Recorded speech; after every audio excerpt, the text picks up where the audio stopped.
પડવાથી 3 માળનું મકાન ધરાશાયી, 2ના મોત અને 12 ઘાયલ। ઇન્દોરના વ્યસ્ત ગણાતા રાણીપુરા વિસ્તારમાં સોમવારે રાત્રે ભારે વરસાદના કારણે એક 3 માળનું મકાન ધરાશાયી થતા મોટી દુર્ઘટના સર્જાઈ હતી। આ ઘટનામાં એક જ પરિવારના 14 સભ્યો કાટમાળ નીચે ફસાયા હતા, જેમાંથી 2 વ્યક્તિઓના મૃત્યુ થયા હતા અને 12 અન્ય ઘાયલ થયા હતા। અધિકારીઓના જણાવ્યા અનુસાર આ દુર્ઘટના રાત્રે લગભગ 9:30 વાગે બની હતી। દુર્ઘટનાની જાણ થતાં જ પોલીસ, નગરપાલિકા અને રાજ્ય આપત્તિ પ્રતિભાવ દળની ટુકડીઓ ઘટના સ્થળે પહોંચી ગઈ હતી અને 5 કલાક સુધી બચાવ કામગીરી હાથ ધરી હતી।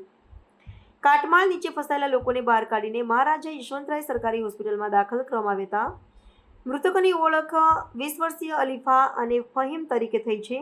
ઘાયલોમાં 3 મહિનાની બાળકી અને 7 વર્ષના બાળકનો પણ સમાવેશ થાય છે, જેમાંથી 4ની હાલત ગંભીર હોવાનું જાણવા મળ્યું છે। પ્રાથમિક તપાસ મુજબ આ મકાન 8 થી 10 વર્ષ જૂનું હતું અને તેના ભોયરામાં લાંબા સમયથી પાણી ભરાયેલું રહેતું હતું, જેના કારણે પાયા નબળા પડી ગયા હતા। મકાનનો આગળનો ભાગ તાજેતરમાં જ સમારકામ કરાયો હતો, પરંતુ પાછળનો ભાગ જૂનો અને જર્જરિત હતો।